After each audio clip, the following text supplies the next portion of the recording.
Halo teman-teman semuanya, kembali lagi di channelnya United Indonesia Chapter Jakarta. Yoi, udah ada Bung David dan Ngap Tony Putra. Yoi. Wis. Gimana sehat Kalau lah? kayak kalau 9-0 Alhamdulillah kayaknya sehat. enak ya. Apa Fit? Kalau 9-0 enak aja ya. Mau ngobrolnya enak. Iya, enteng gitu ya. Iya. Tony aja nih sampai ketiduran habis makan pecel. Waduh. Saking menikmatinya 9-0. Iya, 9-0. Iya. Pecel. Lu pecel apa sih? Pecel lele? Pecel ayam tambah kol iya. goreng, jangan lupa. Kecil Kol aja goreng. dibahas. Pecel ayamnya udah jelas ya, Fit. Kalau lele masih bingung gue tidur. Lele masih bingung, Mbak. Lele masih bingung nyari celahnya di mana bisa bikin tidur. Iya. Kalau ayam jelas. Gigi dulu kan, gini kan, lele gini, terus duduk, baru tidur. Pecel ayam. Biasanya pas lagi duduk, es teh manis udah tinggal setengah tuh. lagi enak-enak itu, lagi enak-enak ya. Iya, gitu kan. Nah, bang, apa bang? Kol goreng nggak pakai lu Ton, kol goreng? Pakai dong jelas. Oh itu jelas. Oh kayaknya di situ Pit, kenapa bisa ngantuk Pit? Iya. Kol goreng bahaya emang. Bahaya. Lu perkuat di mana berarti Ton? Ayamnya apa nasinya apa kol gorengnya Ton? Ayam sambelnya. Oh sambelnya Pit. Sambelnya. Aduh. Nih United Indonesia chapter pecel lele. Yang tadi dibeli pecel ayam. Beli pecel ayam. Tapi emangnya orang pasti gitu dong. Beliin gue pecel lele dong. Padahal yang diminta pecel ayam, Cok. Iya, benar. Udah jadi gue lapar nih. Yuk pecel lele dulu yuk gitu. Pecel lele yuk. Iya, pecel lele pasti gitu. Pecel lele sampai sana. Sana ayam. Dada satu, paha satu gitu. Iya, atau tempe. Ampela. Sama ampela. Yoi. Kenapa bahas pecel ayam? Langsung Taufik. Tuh, kalau ini langsung Taufik. Oke, United versus Southampton di kandang United menang dengan poin 3 poin dengan skor 9-0. Alias ketiduran. Aduh. 3-15 itu berat banget sih. 3-15 itu berat banget. Tonton. Iya. Gue nonton menit ke 60. Udah berapa nol tuh? Berarti udah jam 4 tuh, udah jam 4 tuh. Udah jam 4. Iya, jam 4 ya. Udah jam 4-an. Itu skornya udah itu udah 5-0 sampai masih 4-0. 5-0. Nah, soalnya babak pertama tuh masih 4-0 kan ya. Udah gak kuat banget itu mata tuh. Nah, oke. Terus dengan 9 poin, tapi dia menangnya itu dengan Southampton berapa sih? 9 pemain ya? Iya. Iya kan ya? 9 pemain.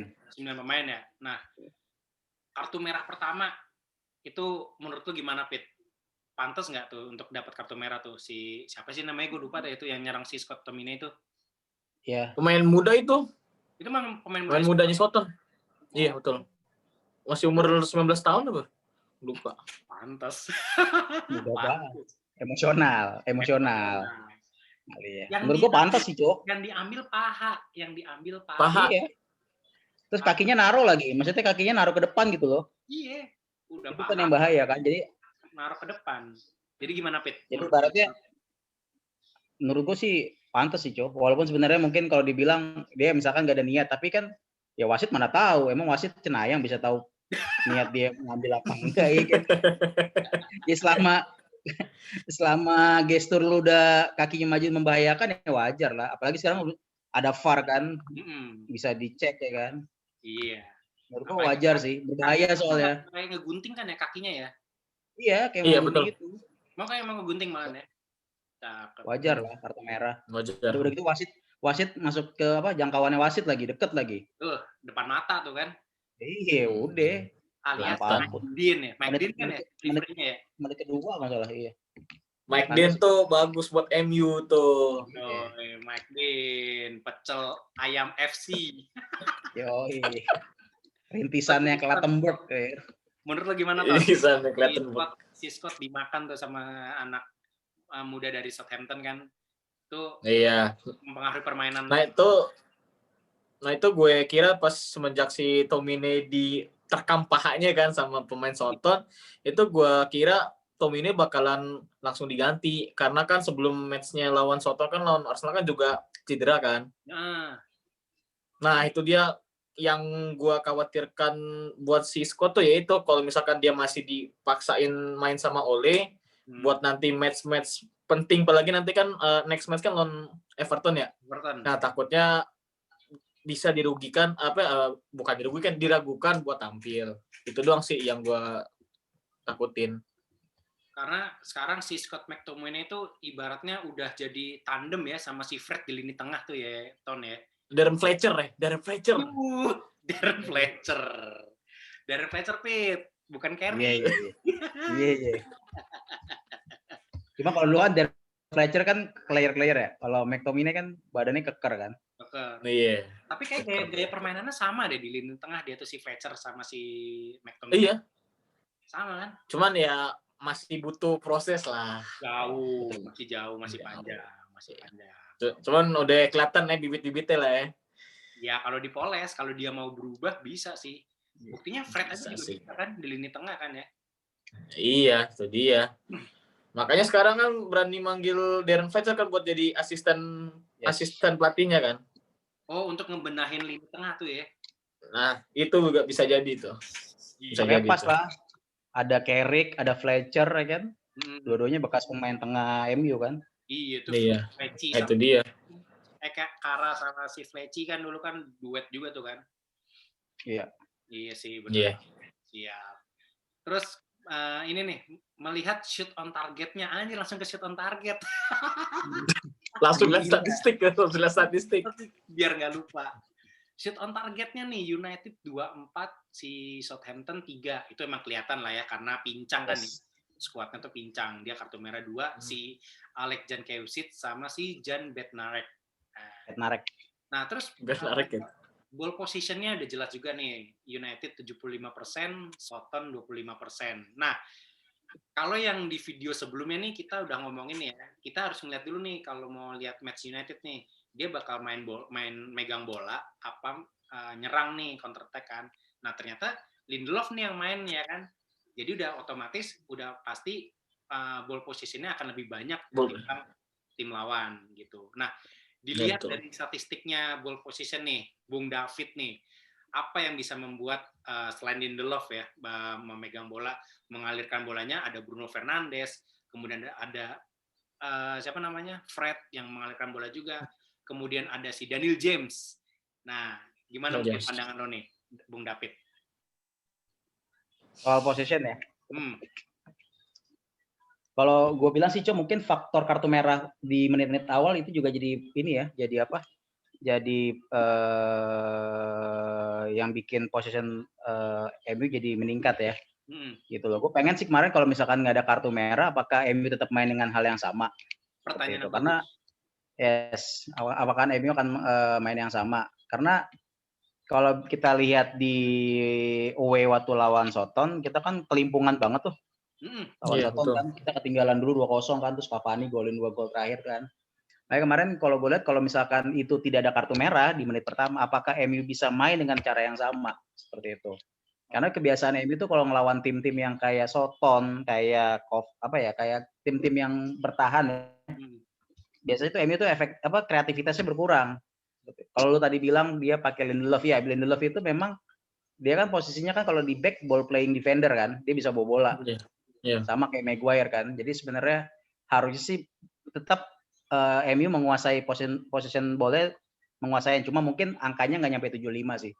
Mungkin sekitar 65 atau 60-40. So kartu merah di awal itu kan mau nggak mau kan pelatihnya si Soton kan berpikir kan, kira-kira gue kartu merah ini gue mesti gimana nih? Kan gue mesti nge-adjust ini gue kan strateginya kan. Apa gue tetap nyerang atau gimana? Abis kartu merah gak lama kemudian gol, ya udah bingung. Mau nggak mau makin bertahan. Iya, benar. Mungkin kalau dia bisa bertahan, nggak tahu ya gol pertama menit ke berapa ya? Gue nggak nyampe menit ke 17 apa 19? 18. Ya pokoknya nggak nyampe. 18 ya. Iya, ibaratnya.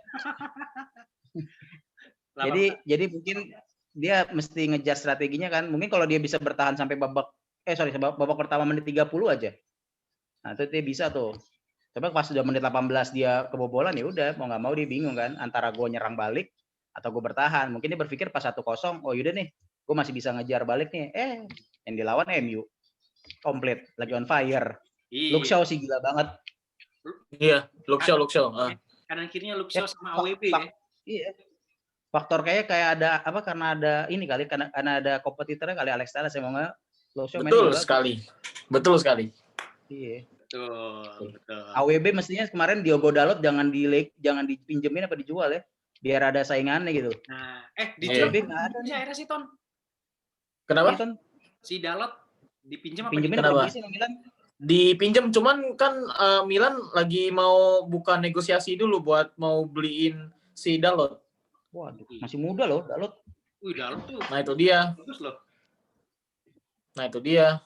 Yang gue takutin kalau si Wan-Bissaka ini emang lagi bagus, terus kayak si MU-nya dia rela ngebuang Dalot.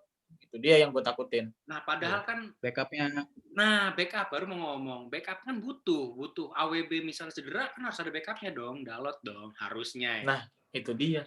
Pelapisnya siapa? Brandon William kiri. Tuan Zibi tengah. Terpaksa harus mainin 3 back center ya. Ketiga ya. Iya. Itu berat. Kayak lawan PSG nggak sih? Kayak PSG UE ya? Iya nggak sih? PSG UE itu bukannya 3-5. PSG UE waktu itu kan si Lindelof, si siapa? Tuan ZB ya? Tuan ZB. Sama Fosumensa. Gue Fosumensa mulu anjing, udah cabut. Lu demen banget sama Fosumensa sih, Tom. Timothy Fosumensa. Timothy ya? Timothy Fosumensa. Zaman dulu Timothy Fosumensa, Cameron Borthwick Jackson, masih ingat lo. Iya, CBJ. Iya. Gomez. Kalau kita main FM kan MU Reserve isinya itu semua. Fosumensa, Tuan CB, Cameron Borthwick Jackson. Zaman-zaman Van Gaal ya. Zaman Van Gaal dimainin semua ya. Mainin semua. Buat naik ke first team-nya. Iya, betul. Van Gaal emang bagus sih kalau buat pemain muda. Iya. Dulu Munchen kan Toni Kroos, Thomas Muller dia. Iya. Oh, itu Van Gaal juga ya? Iya, yang waktu Munchen datang ke Indonesia tuh kan Thomas Muller sama Toni Kroos awal-awalnya 2010. Munchen gue kagak nonton gue. Gue nonton juga gratisan. Siap. Tim jebolan, Ton. Tim jebolan. Babak kedua. Oke, berarti kalau dari Bung David seperti itu nih. Berarti kalau dari Mas Tony nih melihat pola permainan yang dengan 9 pemain ya, Soton ya, itu mempengaruhi mentalitas nggak sih sebagai untuk tim United ya? Dia mempengaruhi mentalitas untuk menyerangnya nggak? Memang masih terbukti dengan angka 9-0, tapi ada sisi lain nggak nih yang kelihatan kayaknya masih biasa aja gitu? Ya kalau menurut gue, ya bener katanya tadi si Mas David ya, dia baru udah menit kedua ya, hampir menit kedua itu juga udah kena kartu merah. Itu juga dari strateginya Southampton juga bingung kan mau antara pilih serang balik atau bertahan. Terus juga dengan keunggulannya MU nih di babak pertama kan 4-0 ya. 4-0. Nah, Ole ini berani langsung ngegantiin Cavani sama Martial. Siapa satu lagi? Bukan Martial. Si Cavani sama siapa ya satu lagi ya? Si Matic ya? Van de Beek masuk babak kedua kan? Iya, Van de Beek sama si siapa satu lagi kan masuk babak kedua tuh. Ya kan? Martial main babak kedua ya? Martial main babak kedua. Nah, itu dia si Oli tuh berani mainin Van de Beek sama Martial di babak kedua. Itu kayak dia mungkin udah mau pengen nunjukin kayak mau pengen ngasih kesempatan ke mereka ya. Nih, gue udah menang 4-0, lo bisa nggak bikin kreativitasnya itu lebih bagus dari babak pertama. Mungkin dari Oli gitu sih pengennya. Terbukti kan bisa 5 gol. 5 gol benar. 5 gol tuh bisa kayak harus bisa lebih deh. Tapi 9 pemain, ingat kata David 9 pemain ya Fit ya. Ini 9 pemain. Iya, 9 pemain. Cuman ya udahlah sebagai fans MU juga bersyukur lah udah menang 9-0 kan. Nah, yang penting menang 9-0. Kalau lihat di meme-nya kan menang 9-0 dengan 9 pemain. Alah, gue bilang. Ada Fit ya. Gue paling benci Ada. nonton tuh dari awal. Gue kesel banget ya. Biasalah kalau MU menang gede, beritanya paling belakang kan gitu. Enggak MU nggak makan. Iya. Nggak dapat klik kalau nggak bikin berita yang unik-unik. Itu tadi gue baca di berita apa ya? Sampai apa headline-nya bilang gini, De Gea tidur aja, MU bisa menang. Iya, gue bilang. Ada Fit itu. Ada, gue liat di Twitter. Gue bilang. De Gea tidur biasanya aja. dari judul sih biasanya ini Tribun Jogja Tribun Jogja. Iya. Ini radar lah pokoknya. Radar yang jauh-jauh deh. Clickbait banget dah. Nah, saat Anthony Martial nih diberi kesempatan nih ya kan oleh si Ole Gunnar Solskjaer ya kan. Nih, lu gue kasih kesempatan, lu main yang bener nih, nyetak gol sebagai striker, lu tunjukin, terbukti 2 gol ya kan. Nah, nih menurut lu nih Bang David nih, akankah itu akan mempengaruhi mentalitasnya seorang strikernya dia, jadi mental strikernya dia, dan mempengaruhi ke permainan selanjutnya, yaitu lawan Everton. Mungkin nggak akan mempengaruhi ini. Untuk seorang Martial. Kalau mempengaruhi pasti, Jo. Secara mental pasti naik. Karena kan balik lagi kan, striker itu kan KPI-nya gol kan. Ya, betul. Lo mau golnya kayak apa aja, yang dilihat gol kan. Nah, harusnya sih percaya dirinya Martial naik nih, dengan dia nyetak 2 gol. Cuma kayaknya gue masih belum yakin Ole Gunnar Solskjaer bakal turunin dia nanti lawan Everton. Gitu. Yang penting sekarang bagaimana caranya si Ole bisa bangkitin kepercayaan dirinya si Martial, karena kan di beberapa match week Martial kan hancur banget tuh. Parah. Ya kan media-media Inggris juga ngebully dia kan. Nonton bola betul. Ya, semua netizen kemudian fans MU sendiri pun juga ingin ngebully dia gitu loh. Mengkritik dia gitu. Ada apa dengan Martial ya kan? Beberapa peluang nggak bisa dimanfaatin, di depan gawang nggak gol. Jadi kayak mungkin ini semacam kayak nge-trigger si Martial lah buat balikin kepercayaan dirinya dia gitu. Makanya Ole bisa nurunin dia di babak kedua kan. Dan gue juga baru tahu ternyata yang kata si Tony tadi, ternyata yang diganti sama Ole itu Cavani sama Luke Shaw. Luke Shaw diganti babak kedua sama Van de Beek ya. Gitu. Padahal Luke Shaw 2 assist tuh, salah. Babak pertama itu 2 assist dia. Babak pertama dia ke Aaron Wan-Bissaka kan? Wan-Bissaka. Kedua dia ke Rashford. Rashford ya. Dia ke Rashford tuh. Itu Rashford juga bahaya juga tuh. Maksudnya tendangan dia tuh kan sempat ketepis kan, tapi untungnya gol. Iya. Kalau Rashford gue percaya deh, soalnya dia didukung sama dua anak ini sih. Anak-anaknya dikasih makan. Iya kayaknya. Iya, siap sih, bener. Inggris anaknya dikasih makan sama dia, doanya harusnya juara Liga Inggris nih kayaknya nih. Harusnya sih. Kan kalau di kita kan ngundang anak yatim ya kan, kalau mau ngapain selamatan. Iya, selamatan. Iya, udah selamatan nih. Iya, lu tapi pernah nggak sih kayak ngelihat fans MU atau fans luar kayak misalkan si Rashford kalau mainnya lagi jelek tuh banyak yang ngebully dia? Enggak sih. Lu pernah nggak lihat? Enggak, kagak sih, nggak pernah gue. Nggak pernah ya? Apa mungkin karena itu juga jadi faktor kali ya? Dia sering ngasih makanan ke orang-orang Inggris. Bisa jadi. Berita dia ketutup deh. Karena waktu itu gue pernah baca. Bener.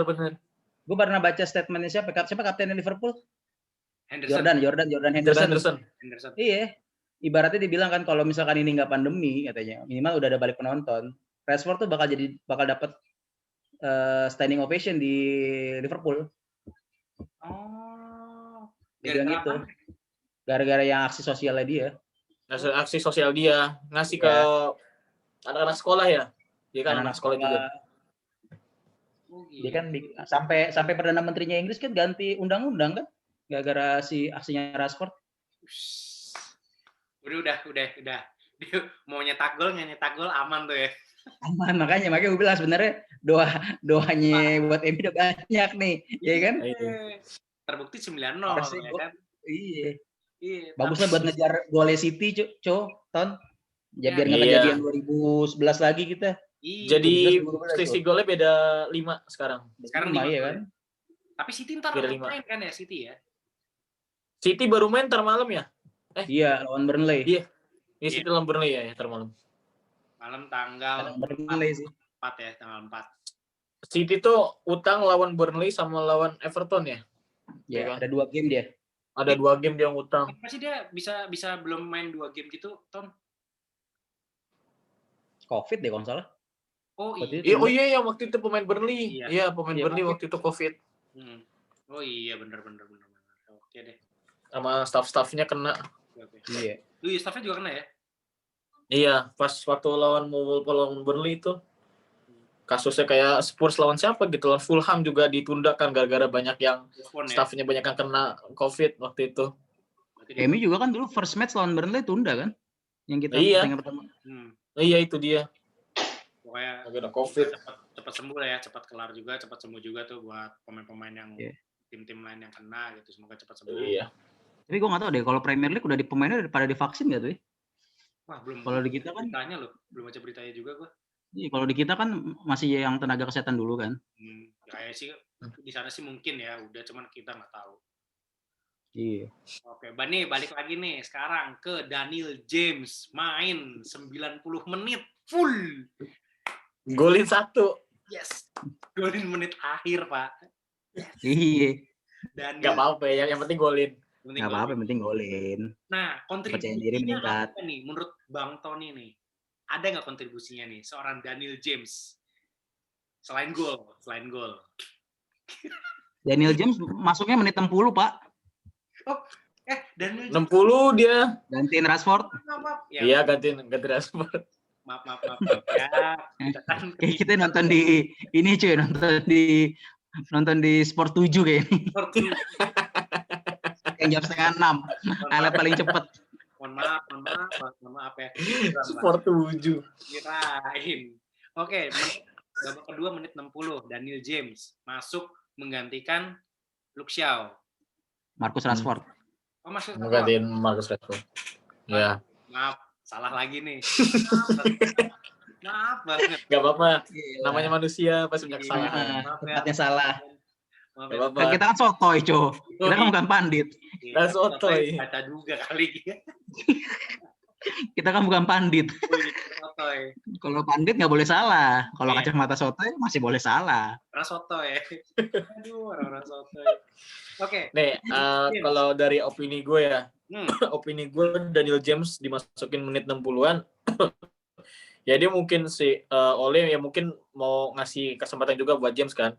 Dia kan juga jarang main juga kan, kayak dia setara sama kayak Van de Beek lah ya, dia kan juga jarang main banget ya. Baru mau ngomong. Nah, iya benar. Iya kan. Nah terus juga apa ya, dengan kemampuannya dia itu cuma satu, berlari, lari. Terus terus juga pemain Soton kan juga posisinya kan 10 orang.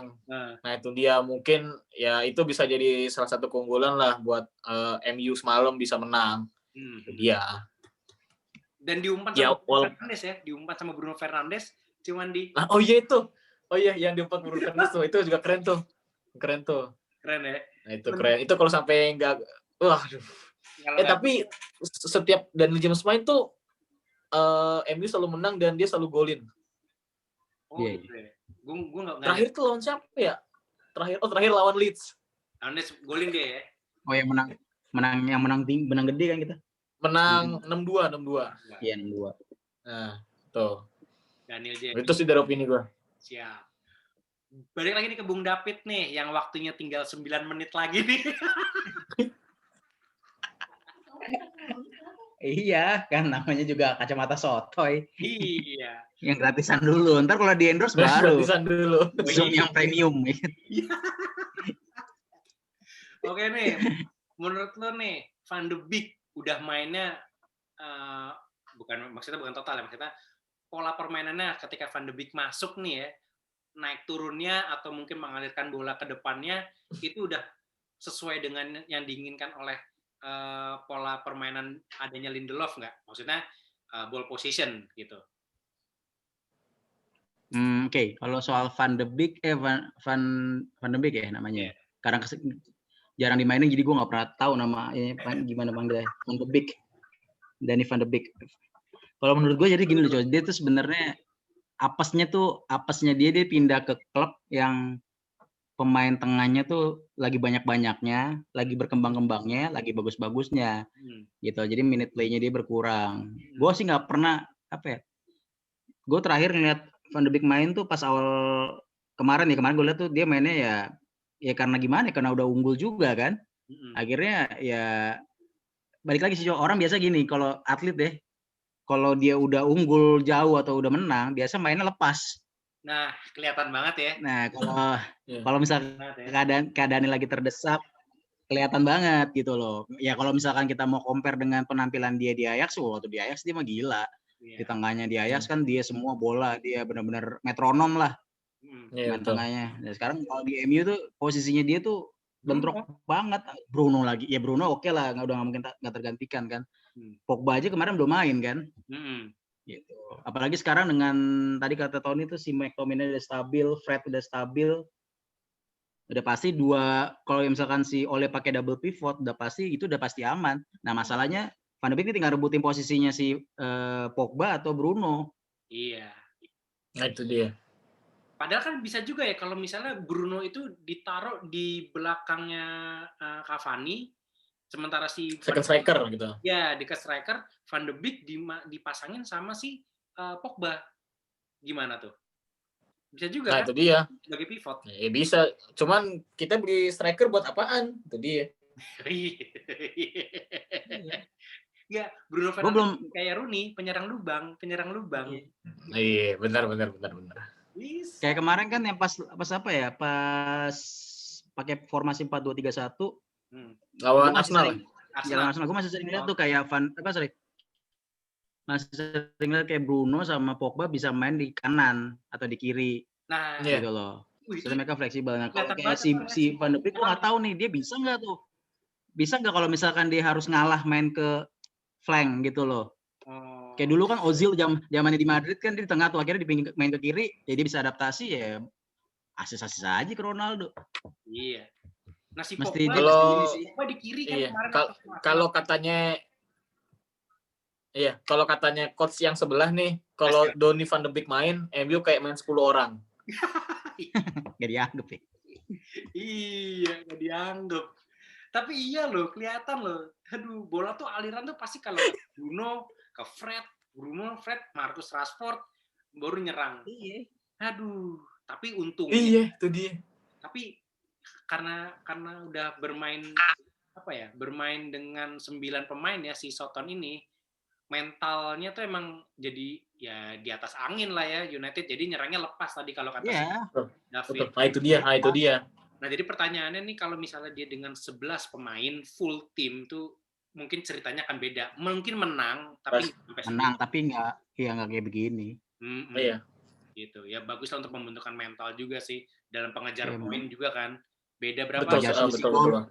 Beda 5 ya, beda 5 poin ya sama City ya. 5 gol. Beda 5 gol. 5 poin, 5 gol. Poinnya kan sama 44 kan? Iya. Cuma beda game. Oke. Siap. Ya, berharap aja seri-seri lah. City seri. Iya. City seri. City seri lah ntar malam 3 sama gitu. Biar Sterlingnya golin. FPL. Gundogan. Gue kapten gue Sterling lagi. Aduh. Sterling. Kapten siapa kapten Pit? Iya Sterling, gue lupa ganti. Tadi gue pakai Raheem Sterling. Oke, sekarang terakhir nih. Match lawan Everton. Kira-kira aja prediksi nih. Bung David. Bagaimana skuadnya? Kalau menurut gue skuadnya paling sama kayak yang sekarang. Kayak lawan Southampton. Cuma mungkin nanti ada pergantiannya di 3 pemain tengah yang ini sih. Penyerang masih Cavani sih. Karena Cavani kan semalam ini kan golin ya. Nah, tengahnya itu mungkin bisa jadi Bruno, Pogba, Rashford. Kan kemarin Pogba nggak main ya. Pogba kan nggak main nih kemarin. Yang lawan Southampton dia bisa main sih. Siap. Sakura FC berarti ya, Pit ya? Sakura FC. Backup. Bung Tony, gimana nih Bung Tony nih? Prediksi skuad kira-kira lawan Everton? Prediksi line up ya? Mungkin kalau dari lini belakang masih sama lah ya, masih aman. Masih aman ya. Luke Shaw juga kiri kanan masih aman-aman lah ya, masih aman sejahtera. Koordinasi juga bagus ya, Lindelof sama si Maguire ya. Nah itu dia. Nah cuman buat lawan Everton nanti, ya gue sih berharapnya Ole mau pengen mengubah skema dari lini tengah. Jadi dia mau pengen coba mainin ya buat gantiin Tomine so-so lah main lah, kayak Tomine bisa main lah. Nah kalau Fred gak main nih, gue bingung nih. Kalau Fred gak main, gue bingung nih. Kayak sih kemungkinan Fred bakal main. Tomine, Fred, Bruno, Cavani pasti main sih. Dengan kontribusinya semalam. Daniel James gak mungkin lah. Daniel main dong. Daniel James. Cavani, Rashford, sama ya Pogba. Ya hampir ya sama lah mungkin. Ya. Berarti tengah 3 nih ya? Tengah 3. Iya, tengah 3. Iya, tengah 3. Tomine, Rashford, sama Bruno. Udah. Siap. Oh ya, Greenwood. Oh iya. Greenwood kanan. Greenwood apa kabar ya sekarang ya? Lah kan main bukannya? Nah, ya itu apa ya? Jadi tengah 3 kan? Bruno, Tomine, Fred, Cavani, Rashford, Greenwood. Cakep. Nah, pas. Cavani tengah, Cavani depan. Iya, Cavani depan, bukan tengah. Cavani target man. Penyerang tengah. Oke deh kalau gitu. Thank you nih buat Bung David sama Siap, Mas Tony. Semoga prediksi skor enggak? Prediksi skor. Oh, enggak, gue males. Berat ya. Bingung lah, udah yang penting menang dulu deh. 3 poin dulu yang penting. Bener. Itu yang penting. Mau menang 1-0, 2-0 udah yang penting 3 poin gitu. Yoi. Menang 9-0 juga poinnya juga 3. Oke deh, thank you nih buat Bung David sama Mas Tony. Thank you buat teman-teman yang udah nonton. Kalau suka di subscribe, jangan lupa di like. Kalau nggak suka di dislike aja. Jangan lupa komen. Jangan dong, harus like dong, harus like. Jangan lupa di komen, terus di share juga ke teman-teman semuanya. Oke, thank you David, thank you Tony. Sampai jumpa di next video ya teman-teman. Dadah.